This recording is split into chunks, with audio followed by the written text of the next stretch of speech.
Bonjour à tous, moi c'est Mathieu Blanchet, et vous êtes sur une chaîne dédiée à tous ceux qui veulent mieux connaître, entretenir et comprendre leur voiture. Que vous soyez passionné ou simplement curieux, ici vous trouverez des conseils concrets, des explications claires et des astuces pour rouler en toute sérénité. N'oubliez pas de liker la vidéo, de vous abonner et surtout, regardez jusqu'à la fin, chaque minute peut vous éviter bien des galères. La première fois que j'ai compris ce que voulait dire Peugeot 504, ce n'était pas dans un musée ni dans un livre. C'était à l'aube, sur une aire de repos qui sentait le café brûlé et le gasoil froid. Un homme a ouvert le capot, a craché dans ses mains noircies et a plongé les doigts dans un moteur encore tiède. Le geste était presque tendre. Puis, d'un coup, écœurant. Un vieux chiffon graisseux, des ongles incrustés, une odeur de métal chaud et de carburant qui vous colle à la gorge. Et pourtant, le choc, la voiture a redémarré au premier tour de clé, comme si elle se moquait de la misère du monde. Satisfaction. Oui, on parle bien de la 504, celle qui refuse de mourir. Intérêt. Comment une berline bourgeoise a pu devenir une légende populaire? Et ce petit dégoût qui accroche? Pourquoi ce symbole de confort s'est-il si souvent retrouvé couvert de boue, de sueur, de sang séché, à de routes qui déchirent les pneus comme des dents? Restez jusqu'au bout, parce que l'histoire de la 504 n'est pas une simple fiche technique. C'est un roman national, avec ses salons élégants et ses bas-côtés sales. Le décor, la France des années 60, qui accélère, qui respire la modernité à plein poumon, mais qui tousse encore la poussière de l'après-guerre. Les familles s'agrandissent, les banlieues gonflent, les kilomètres se multiplient. La route n'est plus une exception, elle devient une habitude. On part en vacances, on traverse le pays, on veut du confort, de la place, du silence. Et surtout, on veut une voiture qui ne donne pas l'impression de se punir à chaque nid de poule. La France change de peau. Plus vite, plus loin, plus souvent. Peugeot, à ce moment-là, a déjà un nom propre, une réputation de sérieux presque austère. La 404 règne, respectable, fiable, carrée. On la voit partout, dans les villes, sur les nationales, dans les garages où le mécano la connaît par cœur sans lever les yeux. Mais la société, elle, ne veut plus seulement tenir, elle veut rouler. Elle veut une voiture qui donne l'impression de monter d'un cran, pas juste dans la gamme, mais dans la vie. Or, la 404 commence à avoir l'âge où l'on se fait dépasser. Non pas honteusement, mais inexorablement. Elle devient la voiture du père. Et dans une France qui se rêve plus jeune, plus rapide, plus brillante, la voiture du père est une condamnation à mort commerciale. Parce que le besoin n'est pas seulement mécanique, il est psychologique. Les Français veulent une berline qui rassure, mais qui flatte aussi, qui absorbe les kilomètres, mais qui ne ressemble pas à une punition, qui tienne la route sur l'autoroute nouvelle, mais qui garde la dignité sur les pavés, dans les rues étroites, devant la boulangerie, et devant l'usine, devant la maison de campagne, une voiture qui puisse être à la fois outil et statut. Et puis, il y a une autre pression, plus sourde, plus impitoyable, la concurrence. Les constructeurs européens apprennent vite, s'aiguisent, se copient, se répondent. Les codes bougent, le confort devient un argument. La sécurité commence à s'inviter dans les conversations. Le design n'est plus une coquetterie, mais une arme. On ne vend plus seulement une voiture. On vend une promesse de mobilité tranquille, une image de soi, un futur sans panne au mauvais endroit. Peugeot le sait. Pour rester la marque sérieuse, il faut être sérieux à un niveau supérieur. Une grande berline, plus moderne, plus confortable, plus stable, capable de jouer le rôle de vaisseau amiral. Mais pas une voiture de luxe inaccessible. Non, une voiture française, solide, presque stoïque, mais élégante. Un costume bien coupé plutôt qu'un smoking flamboyant. Une voiture qui ne crie pas sa richesse, mais qui la suggère. Sauf que la France, cette année-là, a une manière brutale de rappeler que rien n'est simple. 1968. Le pays se fissure, s'enflamme, se bloque. Grève, tension, usine au ralenti, l'économie qui hoquette. L'industrie automobile est prise dans un étau. D'un côté, les clients veulent du nouveau. De l'autre, la chaîne de production n'aime pas le chaos. Et c'est là qu'apparaît une ironie délicieuse et inquiétante dans la naissance de la 504.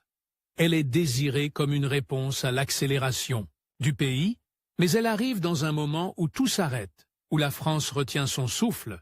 Ce contraste, c'est déjà l'ADN du modèle. Avancer malgré les secousses. Imaginez les réunions, les discussions, les tableaux, les chiffres. Chez Peugeot, on ne fait pas de poésie. On fait du calcul. Mais derrière le calcul, il y a une angoisse très humaine. Et si on lançait trop tard? Et si le public se lassait? Et si la nouvelle voiture ne faisait pas l'effet « Waouh !» attendu? Le marché est cruel. Il ne punit pas seulement l'échec, il punit aussi la tiédeur. La 504 doit être plus qu'une nouvelle 404. Elle doit être un saut. Le besoin, donc, se précise comme une liste d'exigences presque obsessionnelles. D'abord, le confort, parce que la route française s'allonge. Les autoroutes se développent, les trajets deviennent plus rapides, et à haute vitesse, les défauts se paient cash. Bruit, flottement, fatigue. La future berline doit transformer les kilomètres en quelque chose de presque doux. Une voiture qui donne envie de traverser le pays, pas juste de survivre au trajet. Ensuite, la tenue de route, pas l'agressivité sportive, non, la stabilité, celle qui fait que la voiture pose ses roues sur le bitume comme si elle y appartenait. Une Peugeot doit inspirer confiance, le conducteur doit sentir qu'il a une marge, une réserve, une sécurité invisible, puis l'espace. Famille, valise, courses, outils, enfants, week-end. On veut une voiture qui avale la vie quotidienne, une berline qui peut être la voiture unique du foyer, celle qui fait tout, aller travailler, partir en vacances, transporter, accueillir, et enfin, l'image. Il faut que la voiture ait une présence. Quel est ce petit quelque chose qui, sans être ostentatoire, fait tourner les têtes? Un dessin net? Une silhouette reconnaissable? Pas un caprice de designer, un signe social. La 504 doit dire « Je suis arrivé quelque part », sans jamais le hurler. Ce qui rend l'affaire fascinante, c'est que Peugeot doit résoudre une équation quasi impossible.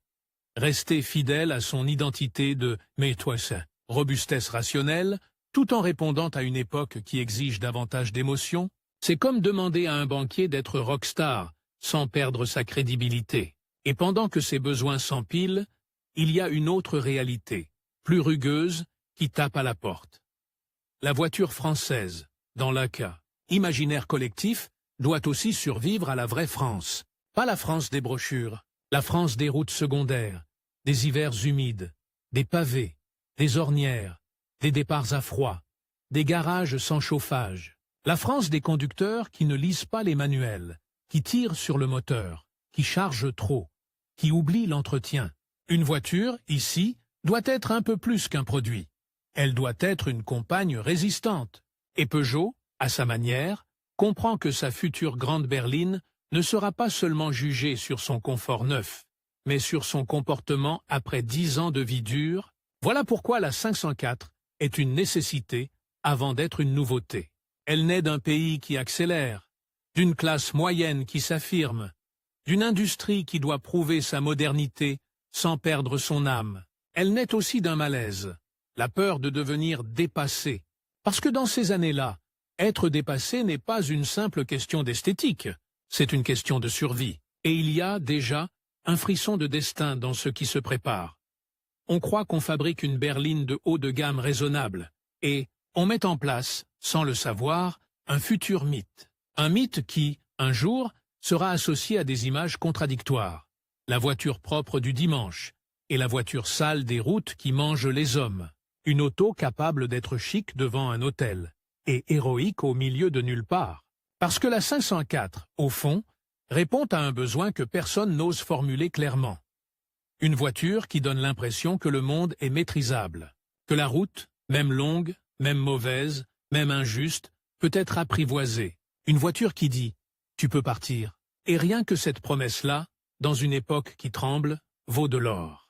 La suite, c'est là où tout devient dangereux et excitant pour Peugeot, car entre le besoin et la naissance, il y a le moment le plus risqué.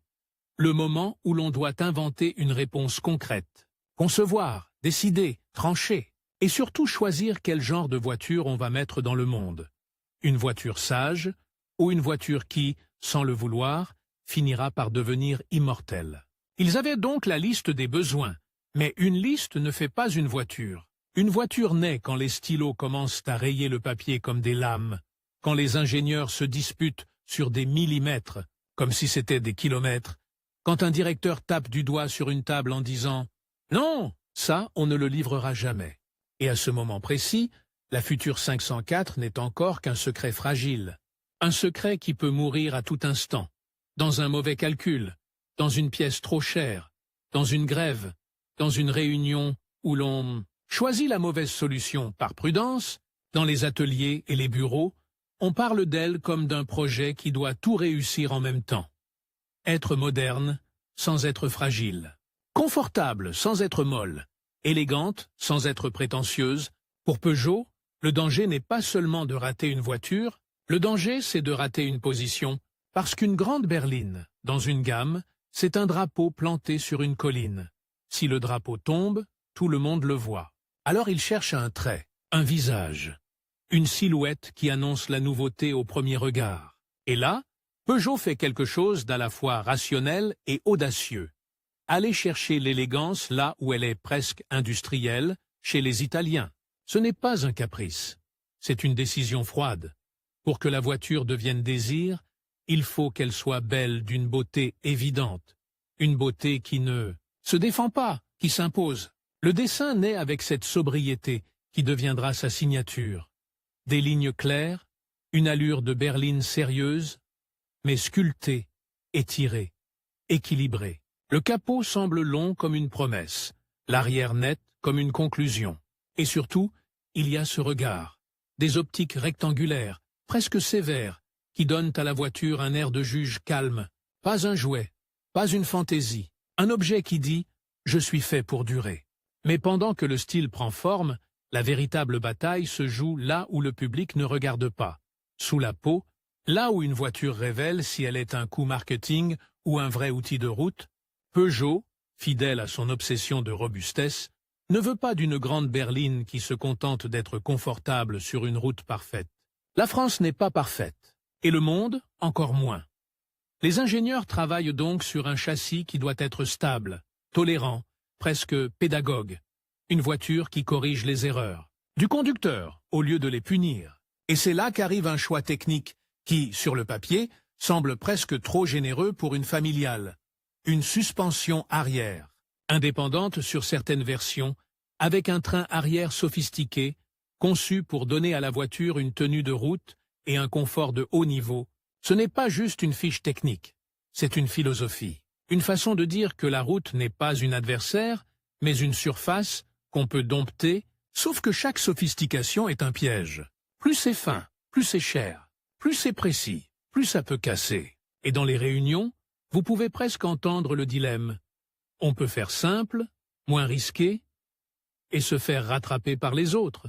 On peut faire meilleur, et perdre l'argent avant même de vendre la première voiture. Le projet avance comme un funambule. On gagne ici, on perd là, on réajuste, on coupe une idée, on en sauve une autre. La 504 n'est pas un miracle sorti d'un seul génie.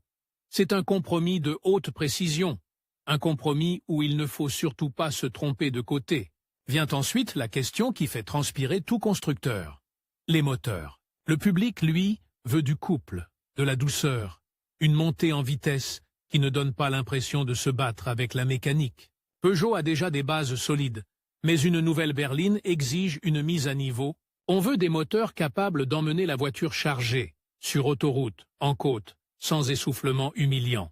Et on veut que ça démarre le matin comme une horloge, même quand le froid colle aux doigts. Alors on développe, on adapte, on fiabilise, et surtout, on teste. Des tests qui ne ressemblent pas à une publicité. Des nuits entières à écouter un bruit suspect, des kilomètres avalés, jusqu'à ce que les pneus deviennent des lambeaux, des pièces qu'on casse volontairement pour voir comment elles meurent. Et la mort d'une pièce, en automobile, est une information précieuse, parfois plus précieuse que sa vie. On apprend où s'affaiblit, on renforce, on remplace un matériau, on change un angle, on redessine un support. La voiture se construit en accumulant des défaites minuscules. Et puis, petit à petit, l'habitacle prend forme. Et là, la 504 révèle son autre ambition. faire du confort une forme de pouvoir doux, on travaille la position de conduite, la visibilité, la sensation de voiture grande sans que ça devienne intimidant. On pense à l'isolation, aux vibrations, à la manière dont le volant revient, à la façon dont une porte se ferme, ce clac qui, pour beaucoup d'acheteurs, vaut presque un argument de vente. Car une voiture se juge aussi avec l'oreille. Une porte légère et creuse, c'est la pauvreté. Une porte qui se ferme avec assurance, c'est la promesse que tout le reste suivra. Et au milieu de tout ça, comme un courant électrique dans l'air, il y a la réalité industrielle. Produire. Produire en série. Produire sans défaut. Produire dans un pays où l'économie a ses secousses, où les chaînes s'arrêtent parfois, où les calendriers se déchirent. La 504 doit passer de l'idée au métal, du métal à la répétition, de la répétition à la fiabilité. C'est là que l'histoire prend un goût de suspense plus noir. Parce qu'au moment où vous pensez qu'une voiture est prête, elle trouve toujours une façon de vous humilier. Un joint qui suinte après 10 000 kilomètres. Une vibration à un régime précis. Une pièce qui casse uniquement quand il fait très chaud, très froid, ou quand la route est particulièrement mauvaise. Et ces problèmes-là ont une cruauté spéciale. Ils n'apparaissent pas dans les démonstrations. Ils apparaissent dans la vraie vie. Et la vraie vie, elle, n'a aucune pitié. Peugeot sait que s'ils sortent une voiture presque aboutie, l'image de marque, cette solidité si lentement construite, peut s'effondrer en quelques mois.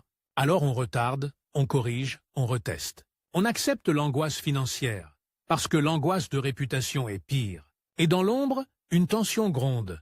Plus on perfectionne, plus on coûte cher. Et plus on coûte cher, plus on doit vendre. Et plus on doit vendre, plus on doit séduire. La boucle se referme.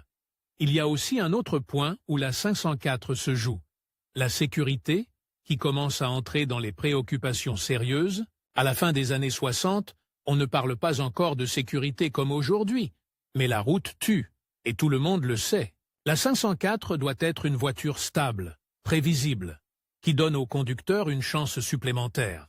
On travaille donc les structures, les comportements, les freinages, l'équilibre. On ne vend pas la sécurité comme un slogan flamboyant. On l'intègre comme une dignité silencieuse. Et puis arrive le moment quasi mystique du prototype qui roule vraiment. Ce moment où, après des mois de papier, d'acier découpé, de pièces adaptées, la voiture sort et prend la route. Imaginez, les ingénieurs ne parlent plus. Ils écoutent. Ils sentent le tremblement de la caisse, la respiration du moteur, la stabilité en virage. Ils guettent l'étrange, le mauvais, l'inattendu. Et quand ça se passe bien, ce n'est pas de la joie explosive. C'est un soulagement, un soupir long, comme si tout le monde, enfin, se remettait à respirer. Mais l'histoire de la 504 a besoin d'un twist, et il est là. Au moment même où elle se précise comme une berline française élégante et raisonnable, certains commencent à comprendre qu'elle a, sous ses airs de voiture de bon père, une capacité de résistance presque hors cahier des charges. Elle encaisse, elle digère, elle tolère. Comme si elle avait été conçue non seulement pour les routes françaises, mais pour les routes qui n'existent pas encore dans l'esprit du marketing. C'est un genre de révélation étrange. La voiture est née pour la modernité, et elle semble prête pour l'extrême. Et cette idée circule, pas comme une phrase officielle, mais comme un murmure entre techniciens. Un murmure qui, plus tard, prendra un sens presque mythologique. Quand vient l'heure de figer le modèle, de verrouiller les choix, la pression devient intime, presque physique. Chaque décision est irréversible ou coûteuse. Une forme de phare, un dessin de pare-choc, une géométrie de suspension, une boîte de vitesse, un réglage de direction. On ne choisit pas seulement des pièces, on choisit ce que les gens vont ressentir pendant des années. Et enfin, il faut présenter la voiture au monde, un monde qui n'attend pas poliment, un monde qui juge vite. La 504 apparaît avec cette présence calme, presque aristocratique. Elle ne cherche pas à être à la mode, au sens fragile du terme. Elle cherche à être juste, proportionnée, sérieuse. Et pourtant, quand on la voit, quelque chose se passe. Elle a ce mélange rare de simplicité et d'autorité. La voiture n'implore pas l'attention. Elle la prend. Mais voici le dernier piège, le plus cruel. Le lancement ne conclut rien. Il déclenche tout.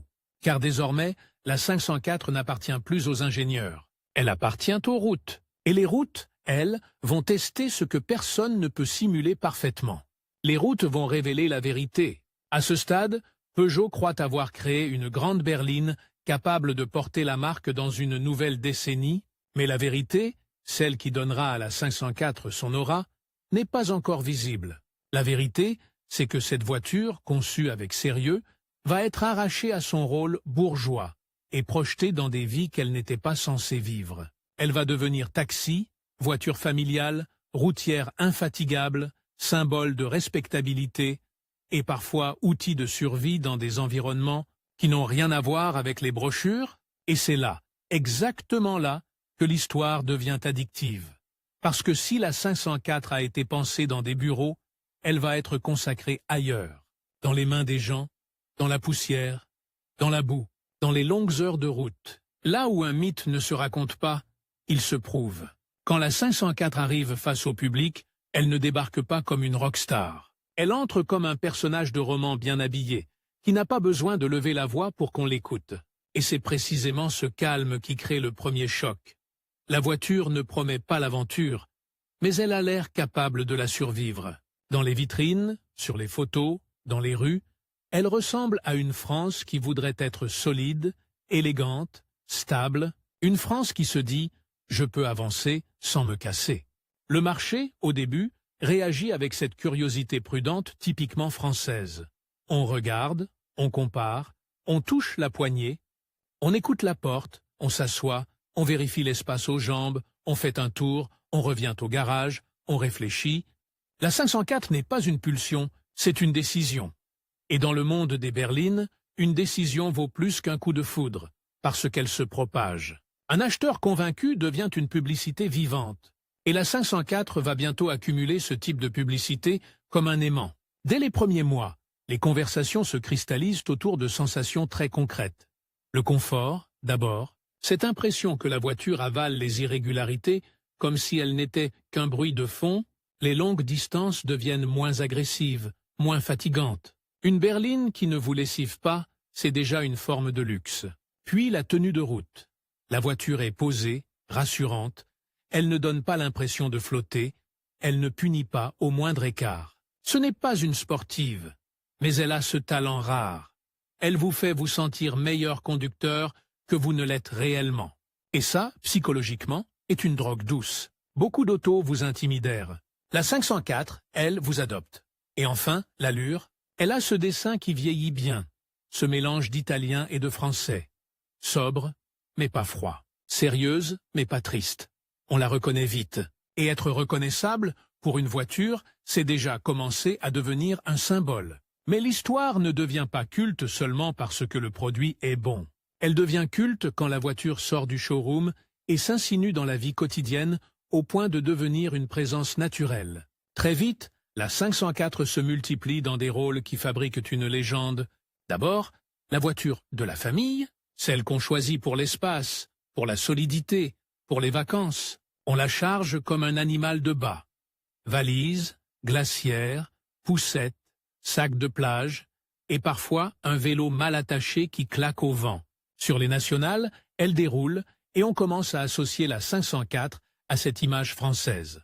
La route d'été, les fenêtres ouvertes, le soleil qui tape, les enfants qui dorment à l'arrière, la radio qui grésille, et dans ces scènes ordinaires, elle acquiert une puissance émotionnelle. Elle devient la toile de fond de souvenirs, une voiture qu'on n'oublie pas parce qu'elle a été là, silencieusement, quand la vie se passait. Ensuite, la voiture du travail, celle des commerciaux, des techniciens, des gens qui font des kilomètres pour gagner leur pain. La 504 est une grande routière dans le sens noble. Elle n'aime pas le théâtre, elle aime les trajets. Plus on lui donne à manger de route, plus elle a l'air de se réveiller. Dans les parkings d'entreprise, elle s'aligne comme une preuve de sérieux. Et puis, la transformation qui va sceller une partie de son mythe, la 504 taxi. Parce qu'un taxi, c'est l'examen ultime de la réalité, les taxis ne choisissent pas des voitures pour faire joli. Ils choisissent des voitures qui supportent la brutalité quotidienne. Démarrage, arrêt, clients lourds, bagages, pavés, pluie, chaleur, heures interminables. Et quand une voiture devient un taxi respecté, elle gagne une réputation que la publicité ne peut pas acheter. La 504, en taxi, devient presque un cliché visuel de la France urbaine. L'attente devant les gares, les aéroports, la nuit, les passagers, qui claquent la porte trop fort, elle encaisse, elle recommence, elle repart. À ce stade, tout semble être une trajectoire réussie, logique, presque paisible. Mais la 504 n'est pas destinée à rester dans une seule classe sociale, ni sur un seul type de route. Et là arrive le twist. Ce qui devait être une berline française de haut niveau va devenir une sorte d'objet mondial, une automobile, qui s'exporte, pas seulement par vente, mais par adoption. Car la 504 a une qualité rare. Elle ne se contente pas de fonctionner dans un environnement propre. Elle tolère l'impropre. Elle survit aux carburants douteux, aux entretiens approximatifs, aux routes cassées, aux charges excessives, à la chaleur, à la poussière. Et cette résistance, presque scandaleuse, va la propulser là où d'autres voitures, pourtant brillantes sur le papier, s'écroulent. Imaginez une route qui n'est plus une route, mais un ruban d'aspérité. Des trous comme des bouches, de la poussière qui s'infiltre partout, des vibrations qui défont les boulons, qui fatiguent les soudures, qui transforment l'habitacle en tambour. Beaucoup de voitures deviennent des carcasses en quelques mois. La 504, elle, devient une habitude. Et quand une voiture devient une habitude dans un environnement hostile, elle passe du statut de produit à celui de référence. C'est là que sa légende s'écrit avec des images presque choquantes, presque contradictoires avec sa naissance bourgeoise. La 504 est capable d'être propre, brillante, alignée devant une maison. Et dans le même temps, on la retrouve couverte de boue, cabossée, chargée jusqu'au toit, roulant encore comme si elle refusait l'idée même de renoncer. C'est une voiture qui, parfois, a l'air de sentir la sueur humaine, celle des longues routes, des corps fatigués, des mains qui bricolent. Et le spectateur ressent une gêne étrange. Comment un objet conçu pour le confort français peut-il être aussi à l'aise dans la dureté? C'est là, exactement, que naît le culte. Parce que le culte se nourrit de contrastes. Et la 504, au fil des années, accumule des histoires qui ressemblent à des légendes de garage. Ces récits où un moteur repart contre toute logique, où une voiture traverse des milliers de kilomètres sans autre prière qu'un bidon d'huile et un juron, où un choc qui aurait dû tuer une autre berline se transforme en simple bosse. Bien sûr, toutes les 504 ne sont pas indestructibles. Bien sûr, elles cassent, elles vieillissent, elles rouillent, elles souffrent. Mais la perception collective s'installe. Cette voiture a quelque chose d'exceptionnel. Et dans la culture populaire, la perception pèse autant que la réalité. En France, pendant ce temps, elle devient le véhicule de ceux qui veulent un peu plus que la moyenne. Pas forcément des riches, des gens qui veulent bien faire, qui veulent la bonne voiture. La 504 se met à incarner une respectabilité douce. On achète une 504 comme on achète un bon manteau, pour durer, pour tenir l'hiver. Et c'est ici que l'histoire prend une tournure presque dramatique. Le succès, chez Peugeot, devient une pression, parce qu'à chaque année qui passe, la 504 ne doit pas seulement continuer à se vendre. Elle doit continuer à rester digne de sa réputation. Or, une réputation, c'est une bête féroce. Une seule série de problèmes, une seule rumeur bien placée, et elle peut mordre la marque. Alors la gamme évolue, s'étend, se diversifie. Berline, break, coupé, cabriolet. Et même cette version qui va marquer les esprits comme une forme de virilité utilitaire. Le pick-up. La 504 se met à couvrir plusieurs mondes. Celui de l'élégance, celui de la famille, celui de l'outil. Et plus elle couvre de monde, plus elle devient omniprésente. Et plus elle devient omniprésente, plus elle devient invisible. Jusqu'au jour où l'on se rend compte qu'elle a fait partie de tout. Mais ce qui la rend vraiment célèbre, ce n'est pas seulement sa présence. C'est son aptitude à être un personnage. On se souvient d'une 504 comme on se souvient d'un visage. Parce que la 504 a un air, une posture, elle est légèrement haute, légèrement robuste. Elle a ce regard rectangulaire sérieux. Elle a cette arrière stable. Elle ne semble pas fragile, elle ne semble pas pressée, elle semble sûre d'elle. Et puis arrive un autre moment de bascule. La 504 se met à apparaître dans des contextes où elle devient presque mythique. les compétitions. Les rallyes, les épreuves où la voiture est maltraitée comme une créature vivante. Là, la 504 révèle qu'elle n'est pas seulement une berline tranquille. Elle peut devenir un outil d'endurance. Et l'endurance est un langage universel. Quand une voiture encaisse en public, elle gagne une aura que la route quotidienne confirme ensuite. Il y a une scène mentale que je veux que vous gardiez. Une 504 à grande vitesse sur une piste défoncée. Le nez qui plonge, la suspension, qui travaille comme un animal, la caisse qui tremble, la poussière qui avale tout, et pourtant elle tient sa trajectoire.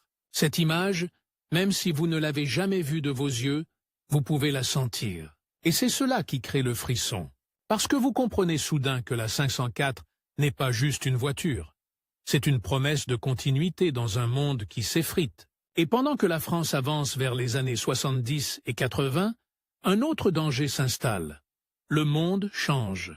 Les crises, les prix de l'énergie, les attentes des clients, les normes. Beaucoup de voitures stars d'une décennie deviennent ridicules la décennie suivante.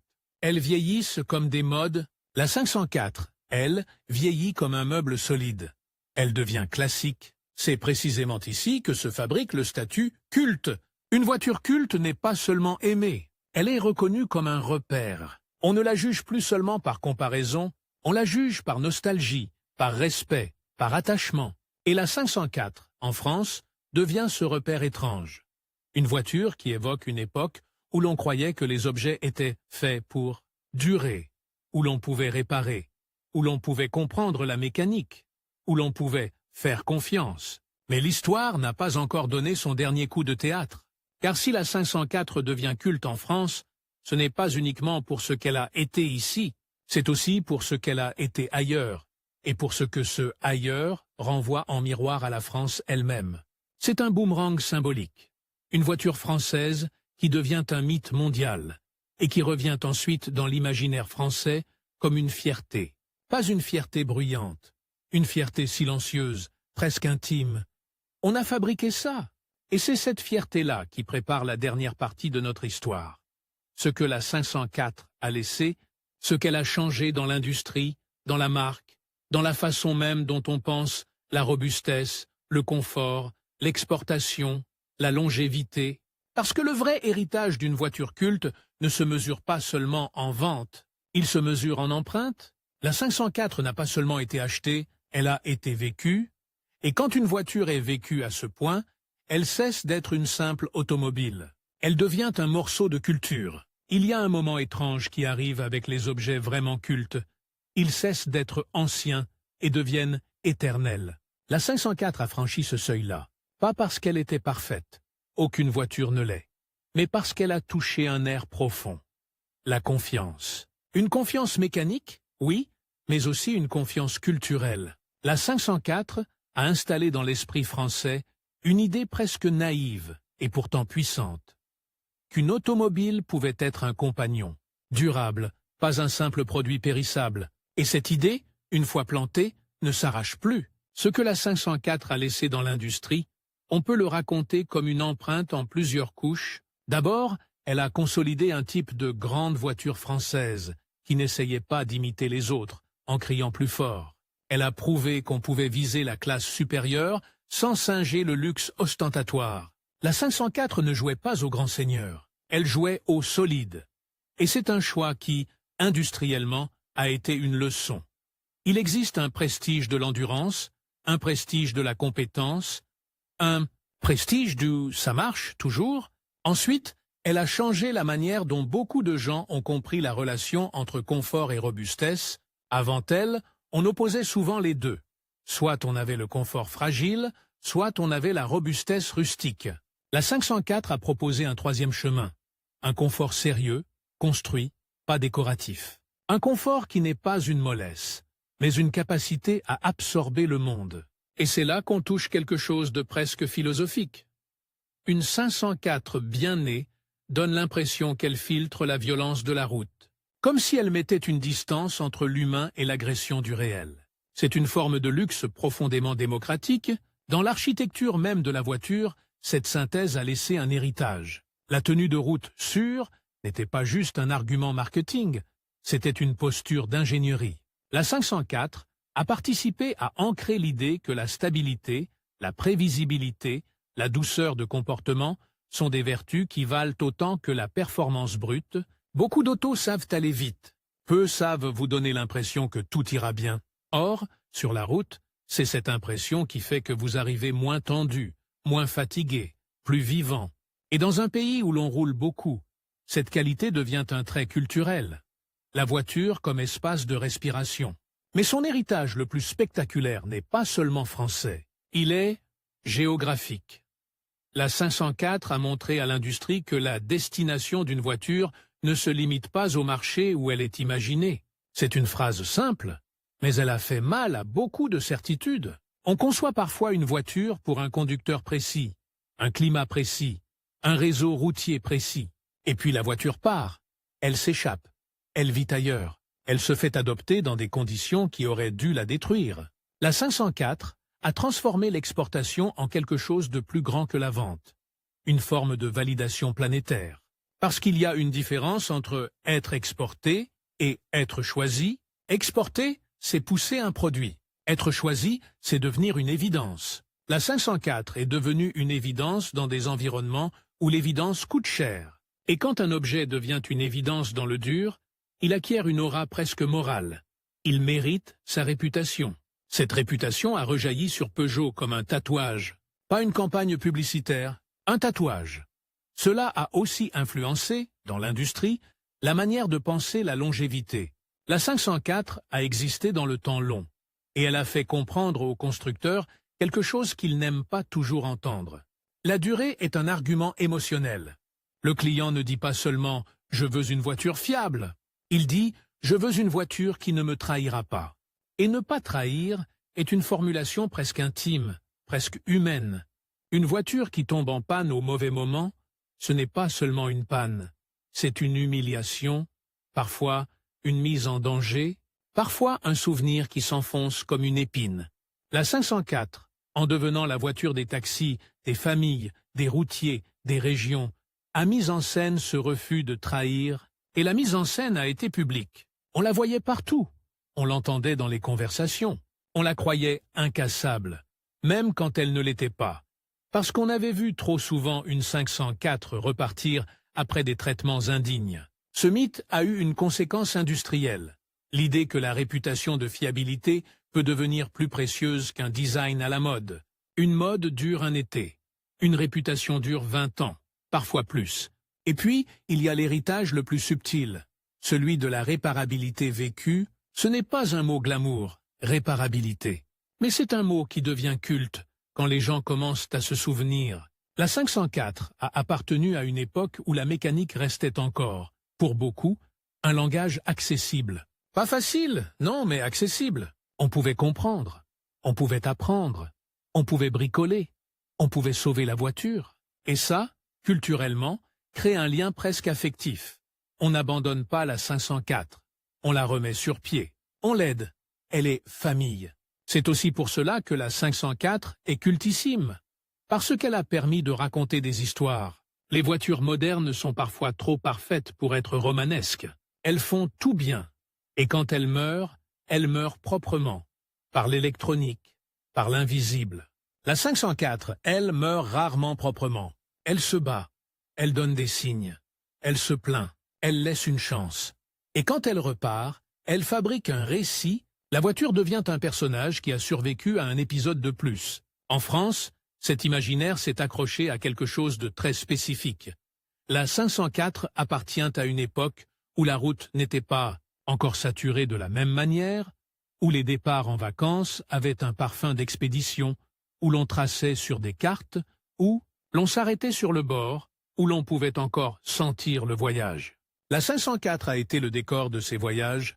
Et quand une voiture devient décor de la vie, elle finit par devenir un symbole de soi. Il y a aussi une dimension sociale. La 504 a traversé des milieux différents sans perdre son identité.